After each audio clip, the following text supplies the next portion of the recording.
Haleluya, puji nama Tuhan, bersyukur kepada Tuhan. Pada malam hari ini kembali lagi kita diisi oleh kebenaran firman Tuhan. Sama-sama kita mau belajar lagi dari firman Tuhan. Karena kita tahu firman Tuhan adalah perisai dalam setiap kehidupan kita. Sebelum kita lebih jauh lagi untuk masuk di dalam kebenaran firman Tuhan, mari sama-sama kita satu dalam doa.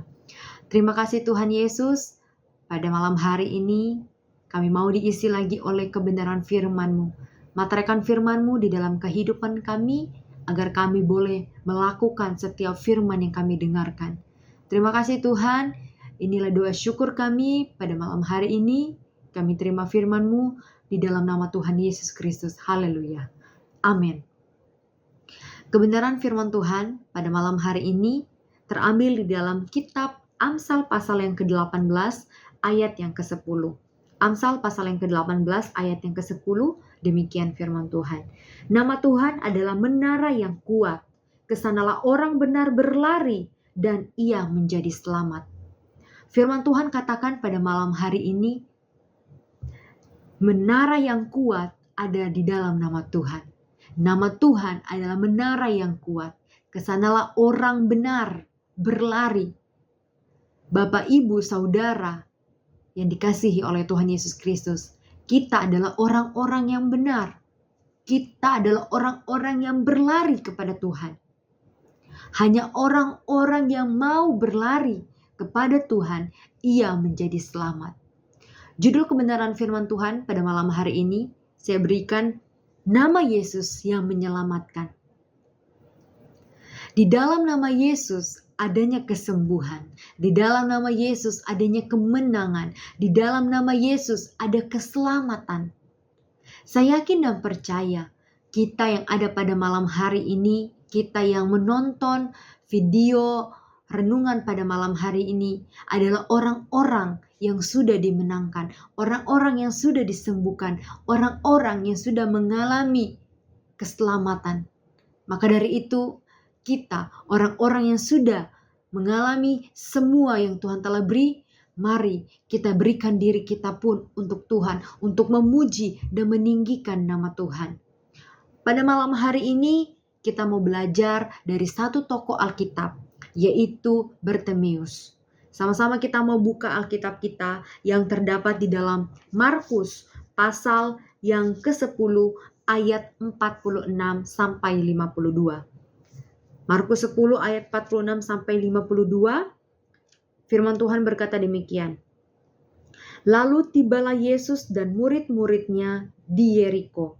Dan ketika Yesus keluar dari Yeriko bersama-sama dengan murid-muridnya dan orang banyak yang berbondong-bondong, ada seorang pengemis yang buta bernama Bartimeus, anak Timeus, duduk di pinggir jalan.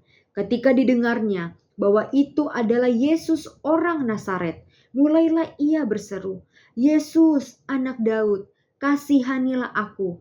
Banyak orang menegur supaya ia diam, namun semakin keras ia berseru, anak Daud, kasihanilah aku. Lalu Yesus berhenti dan berkata, panggillah dia. Mereka memanggil orang buta itu dan berkata kepadanya, kuatkan hatimu, berdirilah, ia memanggil engkau. Lalu ia menanggalkan jubahnya, ia segera berdiri dan pergi mendapatkan Yesus. Kata Yesus kepadanya, apa yang kau kehendaki supaya aku perbuat bagimu? Jawab orang buta itu, Rabuni, supaya aku dapat melihat. Lalu kata Yesus kepadanya, pergilah, imanmu telah menyelamatkan engkau. Pada hari itu juga melihatlah ia, lalu ia mengikut Yesus dalam perjalanannya. Pada malam hari ini kita belajar dari kisah Bartimeus. Dia adalah seorang yang buta. Dia adalah orang yang merindukan belas kasihan dari Tuhan untuk disembuhkan. Apakah kita, orang-orang yang melihat renungan pada malam hari ini, yang mendengarkan renungan pada malam hari ini adalah orang-orang yang merindukan belas kasihan Tuhan, merindukan campur tangan Tuhan di dalam kehidupan kita. Mungkin kita tidak mengalami seperti yang dialami oleh Bartomeus. Mungkin kita tidak sakit secara fisik, tetapi mungkin kita mengalami permasalahan dalam kehidupan kita. Ingat, di dalam nama Yesus adanya kesembuhan, di dalam nama Yesus adanya pertolongan, di dalam nama Yesus adanya kemenangan, di dalam nama Yesus adanya keselamatan. Tidak ada nama yang ada di kolong langit ini yang dapat menyelamatkan kita, yang dapat memampukan kita, yang dapat untuk kita bertahan. Hanya di dalam nama Yesus saja kita memperoleh semuanya itu. Bapak, Ibu, Saudara yang dikasihi oleh Tuhan Yesus Kristus, yang dapat kita pelajari dari kisah kehidupan dari Bartomeus di ayatnya yang ke-47. Di ayat yang ke-47 di situ dia dikatakan dia berseru. Apakah kita, orang-orang percaya, orang-orang Kristen, orang-orang yang datang beribadah, apakah kita sudah datang berseru kepada Tuhan, meminta bantuan kepada Tuhan, meminta pertolongan dari Tuhan? Ketika kita tidak berseru kepada Tuhan, bukannya Tuhan tidak menolong kita, tetapi Tuhan ingin melihat kita memanggil namanya. Tuhan ingin kita berseru kepadanya. Tandanya kita memerlukan pertolongan dari Dia. Bapak, Ibu, Saudara yang dikasihi oleh Tuhan Yesus Kristus, tindakan yang dilakukan oleh Bartomeus adalah tindakan yang baik. Begitupun kita sebagai orang-orang percaya, kita harus memiliki tindakan dalam kita mengikut Tuhan. Kita berseru ketika kita ingin mendapatkan kemenangan. Kita berseru ketika kita ingin mendapatkan pertolongan. Dan kita belajar kembali lagi di ayatnya yang ke-48. Dikatakan bahwa ia tidak menyerah untuk terus memanggil nama Yesus. Semakin keras dia memanggil nama Yesus. Nah, di sini kita lihat bagaimana tindakannya dia. Dikatakan di ayatnya 47 sampai seterusnya. Di situ juga dikatakan bahwa ia menanggalkan jubahnya untuk mendapatkan Yesus. Menanggalkan jubahnya itu berbicara menanggalkan kehidupan yang lama kita, meninggalkan dosa-dosa kita, meninggalkan yang tidak berkenan kepada Tuhan.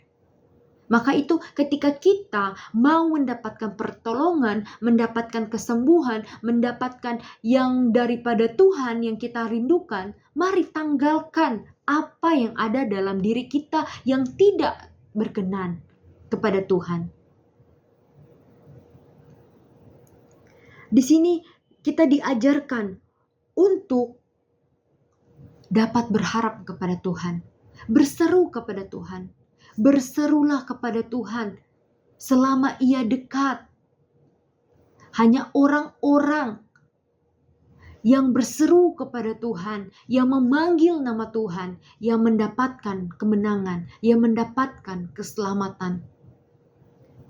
Kesimpulan renungan pada malam hari ini adalah di dalam nama Yesus adanya pertolongan. Di dalam nama Yesus adanya kesembuhan. Di dalam nama Yesus adanya kemenangan. Kita orang-orang percaya, jangan hanya tahu nama Yesus, tetapi kita tidak tahu kuasa di dalam namanya. Maka dari itu, firman Tuhan pada malam hari ini mengingatkan kita kembali untuk mengerti dan mengenal nama Yesus Kristus. Puji Tuhan, biarlah firman Tuhan pada malam hari ini kembali menguatkan kita untuk terus berharap kepada Tuhan, untuk terus memanggil nama Tuhan. Biarlah Roh Kudus memberikan pengertian yang lebih bagi kita untuk memahami setiap kebenaran firman Tuhan yang disampaikan. Untuk itu, sebelum kita mengakhiri renungan kita pada malam hari ini, mari sama-sama kita satu dalam doa. Terima kasih Tuhan Yesus yang baik. Pada malam hari ini kami sudah diisi kebenaran firman-Mu. Matraikan firman-Mu di dalam hati dan pikiran kami. Dan kami percaya firman-Mu tidak akan berlalu begitu saja dan sia-sia. Tetapi firman-Mu akan menjadi rema, bahkan menjadi kekuatan dalam setiap kehidupan kami. Kami terima firman-Mu, di dalam nama Tuhan Yesus Kristus kami sudah berdoa. Haleluya. Amin. Puji Tuhan, terima kasih. Tuhan Yesus memberkati.